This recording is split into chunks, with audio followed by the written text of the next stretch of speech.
हाँ जी, तो आज हम पढ़ेंगे बायोलॉजिकल क्लासिफिकेशन 11th क्लास का सेकंड चैप्टर। और इस चैप्टर में आपको नाम से पता चल रहा होगा, बायोलॉजिकल क्लासिफिकेशन मतलब हम दुनिया में जितने भी जीव हैं उनको क्लासिफाई कर देंगे, ग्रुप्स में बांट देंगे। और यहीं से हमारा टॉपिक शुरू होता है कि आखिर ऐसा करना क्यों है, कि बायोलॉजिकल क्लासिफिकेशन में हम जीवों को ग्रुप में क्यों बांट रहे हैं। तो जवाब ये है कि बहुत पुराने समय से इंसान जीवों को बांट रहा है, उनकी ग्रुपिंग कर रहा है, और वो ये काम करता था अपनी ज़रूरत के हिसाब से। और आज भी हम जो बायोलॉजिकल क्लासिफिकेशन करते हैं वो इसलिए ताकि हम उनके बारे में जान सकें, क्योंकि जब हम चीज़ों की ग्रुपिंग कर देते हैं, उन्हें ग्रुप्स में डाल देते हैं, तो उनके बारे में जानना आसान हो जाता है। तो यहीं से हमारा चैप्टर शुरू होता है, बायोलॉजिकल क्लासिफिकेशन।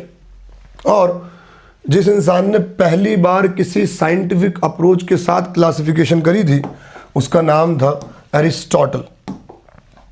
जिस इंसान ने पहली बार किसी साइंटिफिक अप्रोच के साथ क्लासिफिकेशन करी थी उसका नाम था एरिस्टोटल। और ये आज के नहीं हैं, ये आज से दुनिया में 2500 साल पहले थे। मतलब ये एडी के नहीं, बीसी के आदमी हैं। तो 2500 साल पहले ये दुनिया में थे, और इन्हें आप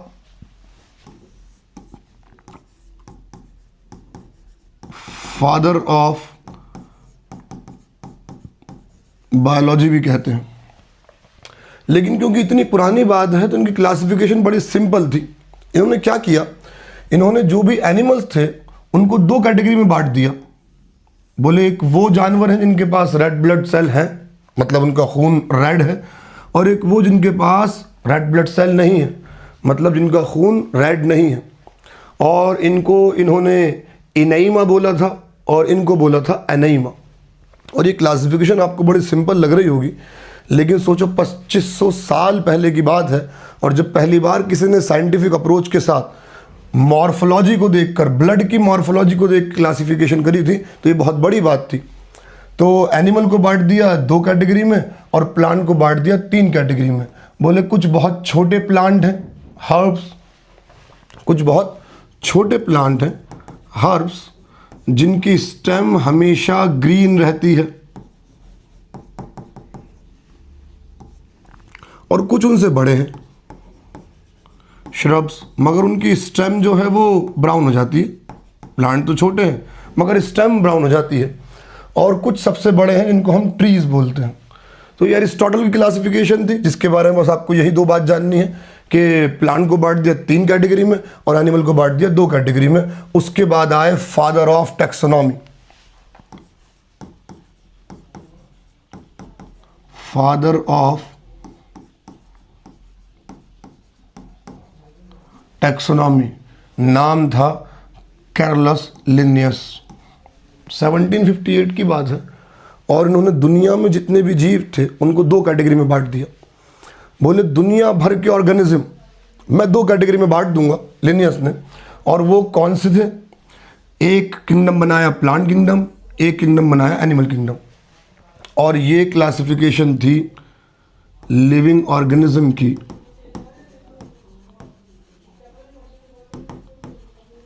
सिर्फ सेल वॉल के आधार पर। जिनके पास सेल वॉल थी उनको बोल दिया प्लांट विद सेल वॉल, और जिनके पास सेल वॉल नहीं थी उनको बोल दिया एनिमल, मतलब विदाउट सेल वॉल।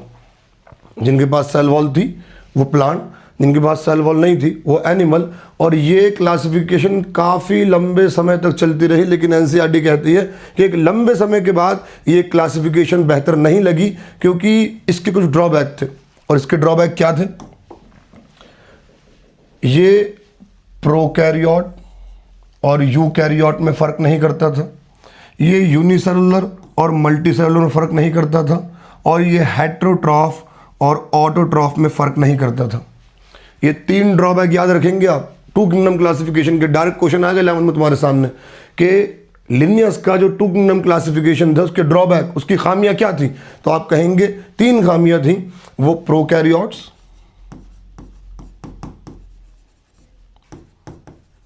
और यूकैरियोट्स, यूनिसेलुलर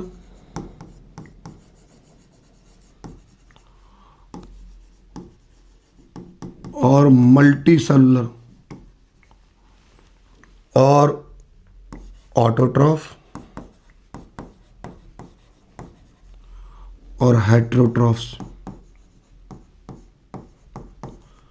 इन तीनों ही चीज़ों में फ़र्क नहीं करता था। ये दोनों साथ में रख दिए, ये दोनों साथ में रख दिए और ये दोनों भी साथ में रख दिए।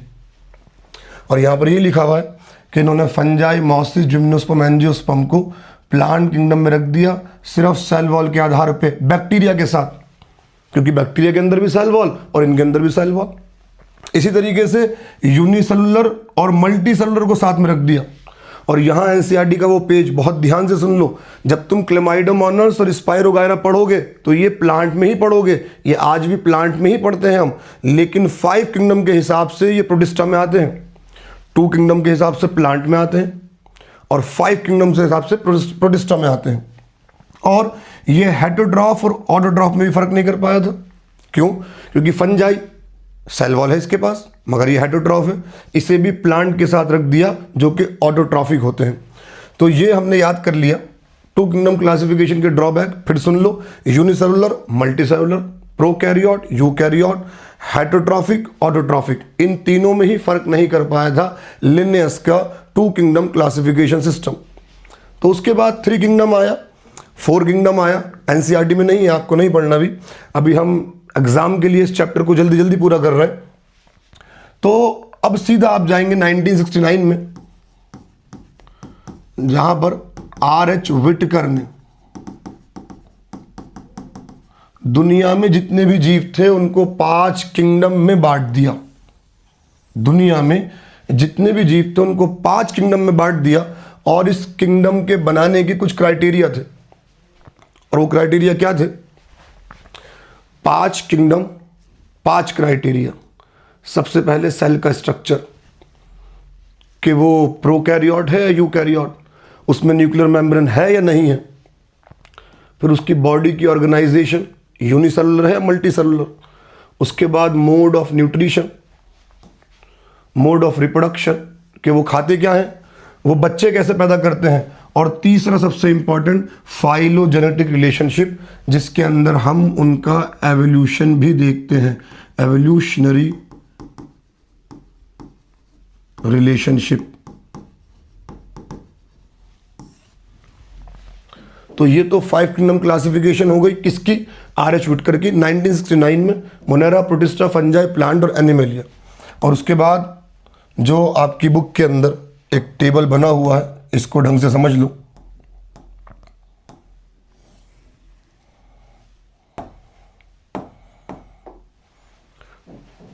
R.H. विटकर ने दुनिया में जितने भी जीव हैं उनको 5 कैटेगरी में बांट दिया और 5 ही क्राइटेरिया थे। पहला क्राइटेरिया था सेल स्ट्रक्चर। तो दुनिया में जितने भी प्रोकैरियोट थे, प्रोकैरियोट मतलब वो सेल जिसके अंदर न्यूक्लियर मेम्ब्रेन नहीं होती, कोई मेम्ब्रेन बाउंड ऑर्गेनेल नहीं होता, उन सबको मोनेरा के अंदर रख दिया। और बाकी चारों किंगडम में थे यूकैरियोट। उसके बाद यूनिसेलुलर और मल्टीसेलुलर को देखा तो ये भी सेलुलर थे, प्रोटिस्टा भी सेलुलर थे। ये प्रोकैरियोटिक यूनिसेलुलर थे, ये यूकैरियोटिक्स यूनिसेलुलर थे और बाकी तीनों मल्टीसेलुलर। ये कुछ इंपॉर्टेंट बातें जो ध्यान रखनी है आपको। उसके बाद न्यूक्लियर मेम्ब्रेन इसमें नहीं होती क्योंकि ये प्रोकैरियोट है, बाकी चारों में थी। और फिर सेल वॉल, मोनेरा के अंदर सेल वॉल होती है पॉलीसैकेराइड प्लस अमीनो एसिड की, जिसको आप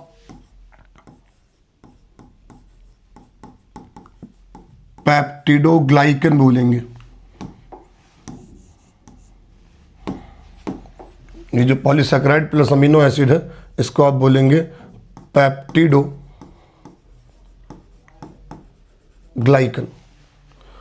उसके बाद प्रोटिस्टा में सेल वॉल हो भी सकती है और नहीं भी।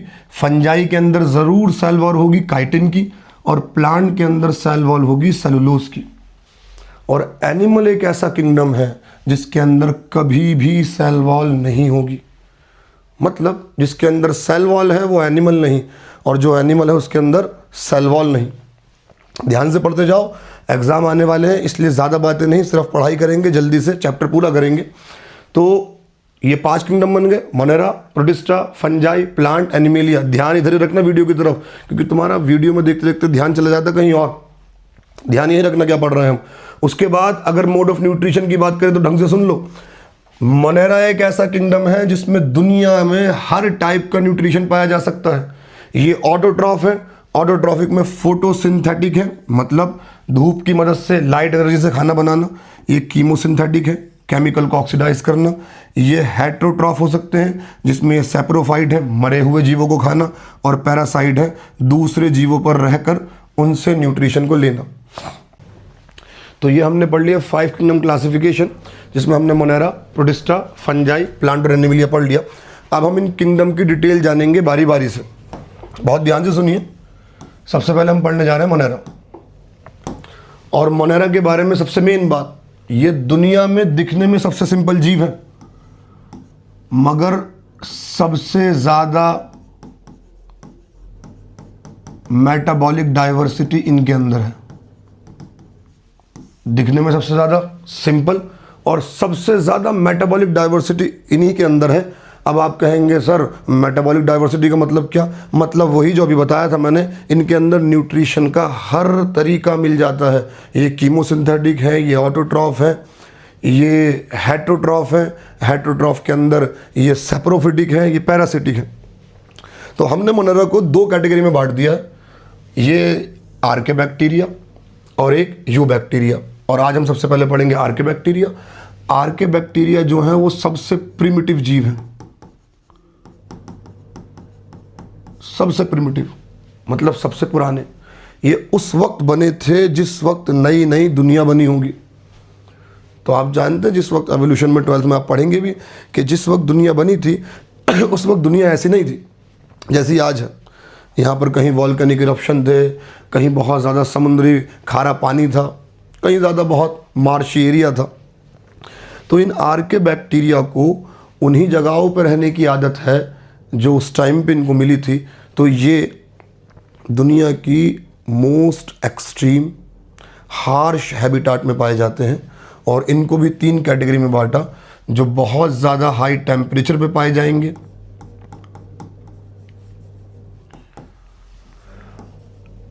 वो थर्मोएसिडोफाइल्स, जो बहुत ज़्यादा सलाइन एरिया में पाए जाएंगे, नमकीन इलाकों में, वो हेलोफाइल्स, और जो बहुत ज़्यादा मार्शी एरिया में पाए जाएंगे वो मिथेनोजेंस। और यही मिथेनोजेंस पाए जाते हैं रूमिनेंट एनिमल के गट में। अब आप कहेंगे sir what is ruminant animal? वो जानवर जो जुगाली करते हैं, जिनके डाइजेस्टिव सिस्टम के अंदर एक एक्स्ट्रा चैम्बर है रूमेन। वो पहले खाने को खा लेते हैं, उसके बाद गाय, भैंस, बकरी आपने देखी होगी, पहले खाने को खा लेते हैं, उसके बाद खाना मुंह में लाके चबाते रहते हैं, उसे कहते हैं जुगाली करना। तो वो रूमिनेंट एनिमल कहलाते हैं। और उनके गट में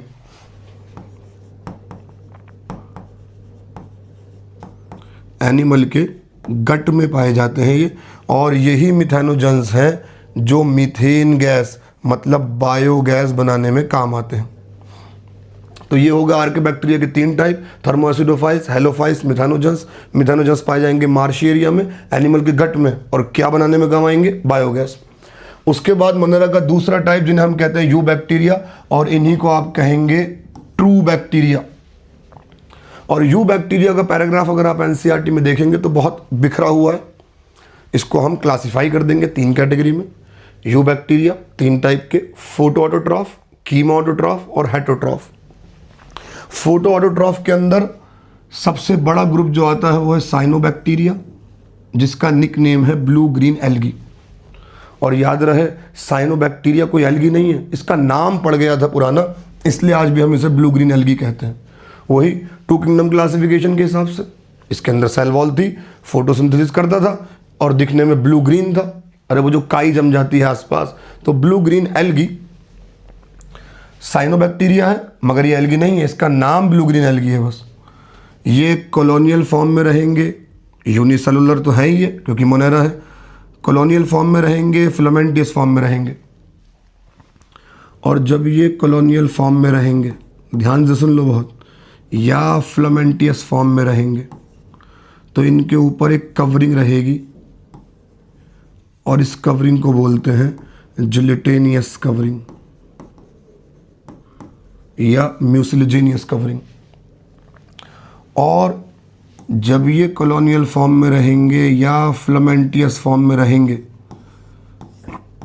इनमें से कोई एक सेल नाइट्रोजन फिक्स करेगा और इनमें से जो सेल नाइट्रोजन फिक्स करेगा उसका नाम है हेट्रोसिस्ट।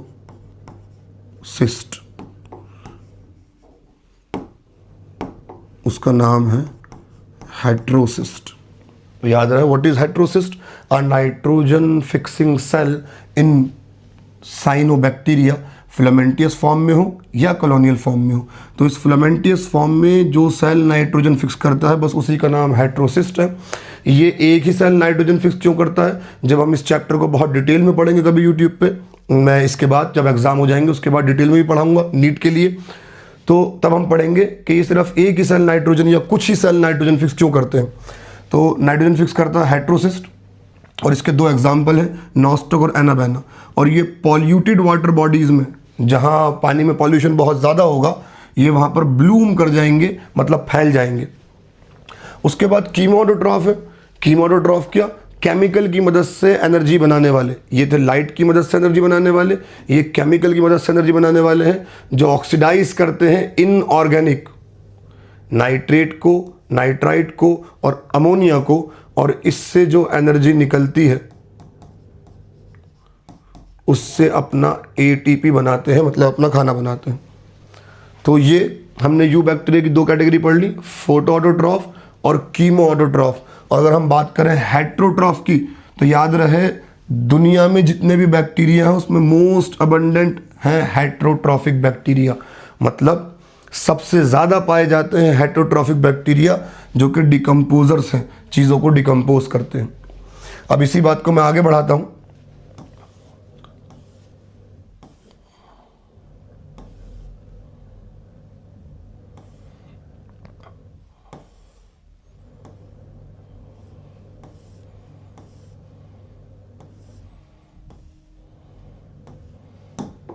तो अगर हम बात करें हेट्रोट्रॉफिक बैक्टीरिया की, तो ये मोस्ट अबंडेंट है, डिकम्पोजर है, और ये हमारे फ़ायदे के भी हैं और कुछ बैक्टीरिया हमारा नुकसान भी करते हैं। जैसे फ़ायदा क्या? ये दही बना सकते हैं, ये एंटीबायोटिक बना सकते हैं, एंटीबायोटिक बनाते हैं, और नाइट्रोजन फिक्स करते हैं लेग्यूम्स के अंदर। लेग्यूम्स मतलब यहाँ पर हम मटर की बात कर रहे हैं, इतना जान लीजिए अभी। और कुछ जो है वो पैथोजन भी हैं जो डिजीज़ कराते हैं, जैसे कोलेरा, टाइफाइड, टेट्रस और सिट्रस कैंकर। ये कैंसर नहीं है, ये एक प्लांट की बीमारी है, सिट्रस के अंदर होने वाली बीमारी। कभी तुमने देखा है नींबू के ऊपर ब्राउन ब्राउन से धब्बे पड़ जाते हैं? तो वो फ्रूट जो सिट्रिक एसिड बनाते हैं, ऑरेंज, लेमन, उनके अंदर बीमारी होती है ये, और उस बीमारी को कहते हैं सिट्रस कैंकर। और अगर हम बैक्टीरिया की आगे बात करें, तो बैक्टीरिया रिप्रोड्यूस करता है। अब ज़रा ध्यान से सुनो, बैक्टीरिया का रिप्रोडक्शन दोनों टाइप से होगा, एसेक्सुअल और सेक्सुअल। एसेक्सुअल में दो टाइप आएंगे इनके, ये फिजन कर सकते हैं और स्पोर फॉर्मेशन कर सकते हैं। फिजन कब करेंगे? फेवरेबल कंडीशन में। और स्पोर फॉर्मेशन कब करेंगे? कहना स्पोर फॉर्मेशन करेंगे ये अनफेवरेबल कंडीशन में। एसेक्सुअल, फिजन और स्पोर फॉर्मेशन, ये फेवरेबल कंडीशन में, ये अनफेवरेबल कंडीशन में। और सेक्सुअल रिप्रोडक्शन, याद रहे बैक्टीरिया बहुत प्रिमिटिव जीव है और सेक्सुअल रिप्रोडक्शन बहुत एडवांस रिप्रोडक्शन होता है। तो सेक्सुअल रिप्रोडक्शन का बहुत बेसिक लेवल पे जो तरीका इनके अंदर आया वो ये था कि बस ये डीएनए का ट्रांसफ़र कर लेते हैं, primitive type of DNA transfer. तो आपसे कोई पूछे सेक्सुअल रिप्रोडक्शन कैसे होता है बैक्टीरिया में, कहना डीएनए ट्रांसफर, और एसेक्सुअल कैसे होता है, कहना फिजन और स्पोर फॉर्मेशन से। उसके बाद जिसके बारे में आपको जानना है वो है माइकोप्लाज्मा। ये मोनेरा के अंदर एक एक्सेप्शन है। मोनेरा में जितने भी बैक्टीरिया हैं सबके अंदर सेल वॉल आएगी, मगर ये विदाउट सेल वॉल है और स्मॉलेस्ट लिविंग ऑर्गेनिज्म है जो कि विदाउट ऑक्सीजन सर्वाइव कर सकता है। मतलब ये नहीं हुआ यहाँ पर कि ये बिना ऑक्सीजन के ही रहेगा, इसका मतलब ये हुआ कि ये बिना ऑक्सीजन के भी रह सकता है और ऑक्सीजन के साथ भी रह सकता है, ऑक्सीजन के साथ भी, ऑक्सीजन के बाद भी। और इनमें से कुछ जीव जो हैं वो पैथोजेनिक है। तो माइकोप्लाज्मा बीमारियां करवाता है, बिना सेल वॉल के होता है और बिना ऑक्सीजन के भी सर्वाइव कर सकता है। यहाँ पर मोनेरा ख़त्म हुआ और अब हम अगला किंगडम शुरू कर रहे हैं, प्रोटिस्टा। प्रोटिस्टा के बारे में कुछ बातें जान लीजिए पहले। इसके अंदर सारे यूनिसेलुलर जीव आते हैं, यूकैरियोट, वेल डिफाइंड न्यूक्लियस होता है, मेम्ब्रेन बाउंड ऑर्गेनेल होते हैं, कुछ के अंदर फ्लैजिला भी हो सकता है और सीलिया भी। लेकिन इस किंगडम की बाउंड्रीज वेल डिफाइंड नहीं है। क्यों नहीं है? क्योंकि हम ये मानते हैं कि दुनिया में मोनेरा से पहले प्रोटिस्टा इवॉल्व हुए, फिर प्रोटिस्टा से ही फंजाई बना एवोल्यूशन में, इससे ही प्लांट बने और इससे ही एनिमल बने।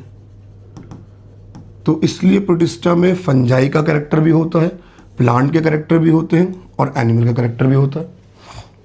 तो इसलिए इसकी बाउंड्रीज वेल डिफाइंड नहीं है। तो हम इसमें, इसलिए ये लिंक है प्लांट और एनिमल के बीच का और फंजाई के बीच का। हम इसमें सिर्फ 5 कैटेगरी पढ़ेंगे इसकी: chrysophytes, dinoflagellates, euglenoids, slime moulds और प्रोटोजोआ। और सबसे पहली कैटेगरी है क्राइजोफाइट्स। क्राइजोफाइट्स के अंदर 2 जीव आते हैं, डाई और गोल्डन एल्गी, जिन्हें आप डेस्मिड कहेंगे। और डाई एटम्स के अंदर जो पढ़ने वाली चीज है वो है इनकी सेल वॉल। क्या है ऐसा इनकी सेल वॉल के अंदर? इनकी सेल वॉल के अंदर सिलिका पाया जाता है। तो सिलिका के होने की वजह से जो ये ओवरलैपिंग बनाते हैं सोप बॉक्स की तरह, उसके अंदर सिलिका एम्बेडेड है और सिलिका के होने की वजह से इनकी सेल वॉल इंडेस्ट्रक्टिबल है, मतलब जिसको डिस्ट्रॉय ही नहीं किया जा सकता। तो अगर ये क्राइजोफाइट्स, ये डाई एटम्स अगर मर भी जाएं तो मरने के बाद भी इनकी सेल वॉल ज़मीन में, मिट्टी में बची रह जाती है, समुद्र में। और ऐसे ही अगर इनकी सेल वॉल सदियों तक बची रहे तो उस अर्थ को कहते हैं डाई एटमीशियस अर्थ। उस ज़मीन को बोलेंगे डाई एटमीशियस अर्थ, क्योंकि उस ज़मीन के अंदर डाई एटम्स की सेल वॉल रह गई है, बच गई है।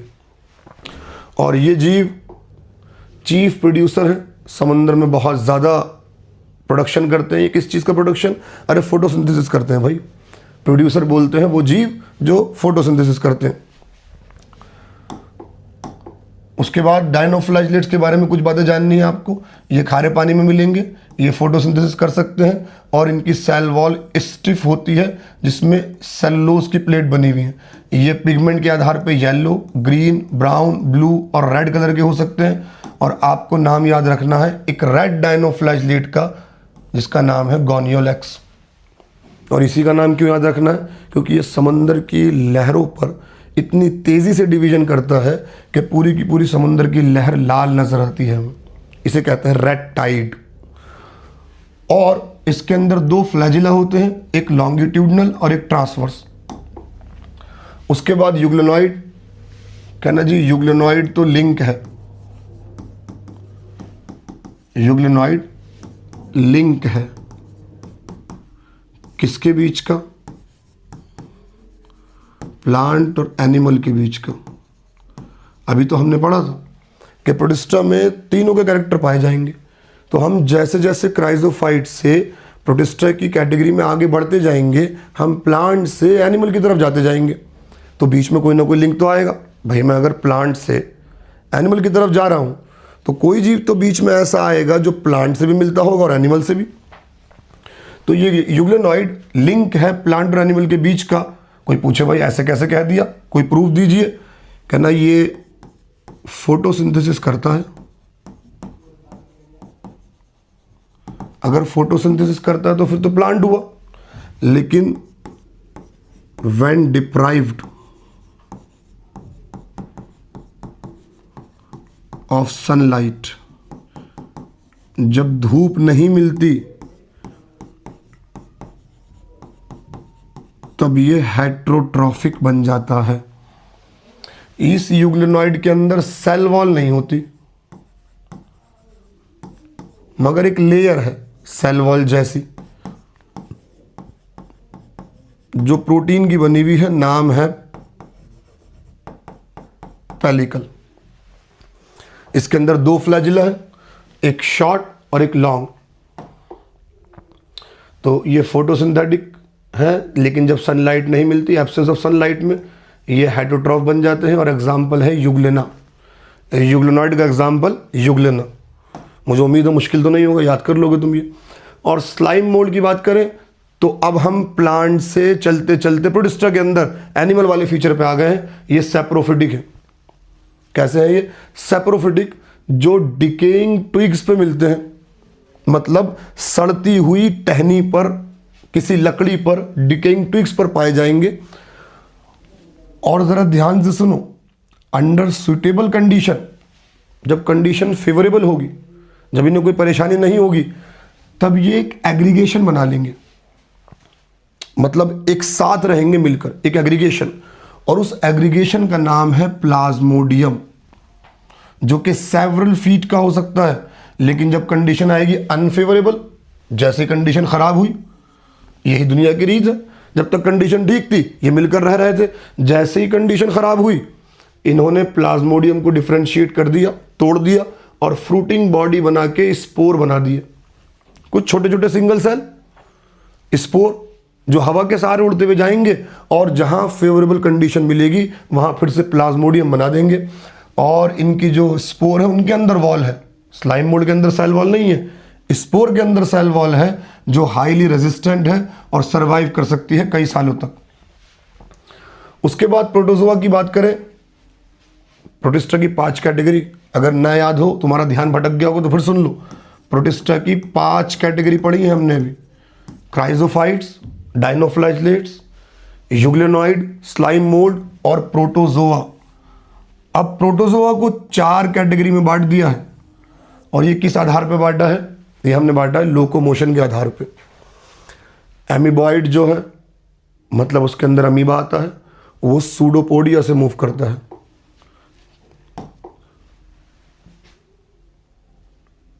फॉल्स फीट अपनी साइटोप्लाज्म की स्ट्रीमिंग करके इस प्लाज्मा मेम्ब्रेन की शेप बदल के ये इसी से मूव करेगा, सूडोपोडिया से, और कैप्चर करेगा अपने शिकार को। और ये पैरासाइट भी हो सकते हैं, एग्जाम्पल एंटमीबा। दूसरा है फ्लैजिलेटेड, और बड़ी आसान बात है भाई, फ्लैजिलेटेड प्रोटोजोआ नाम है, मतलब इसके अंदर फ्लैजिला होगा। और इसमें ये बात तुम्हें याद रखनी है, एग्जाम्पल है ट्राइपेनोसोमा, जो कि स्लीपिंग सिकनेस कराता है। उसके बाद तीसरी कैटेगरी है सीलिएटेड, और क्या मुझे बताने की जरूरत है कि सीलिएटेड प्रोटोजोआ के अंदर सीलिया होगा। और इस पैरामीशियम में यहां पर एक कैविटी होती है जहां से खाना अंदर जाता है पानी के सहारे, और उस कैविटी को बोलते हैं गलेट। और गलेट के सहारे ही पानी खाना अंदर ले जाता है इनके, एग्जाम्पल है पैरामीशियम। और ये रहे पैरामीशियम के ऊपर सीलिया, पूरे सेल के ऊपर यूनिसेलुलर है ये। और याद रहे पैरामीशियम के अंदर 2 न्यूक्लियस होते हैं। उसके बाद इसकी चौथी कैटेगरी जिसका नाम है स्पोरोजोआ, जिसके अंदर लोकोमोशन नहीं होगा क्योंकि ये इन्फेक्शियस है। ये स्पोरोजोआ जो है ये पैरासाइट है जो कि मलेरिया फैलाता है मच्छर के थ्रू। मच्छर इसका वेक्टर है, और मच्छर भी कौन सा? Anopheles mosquito.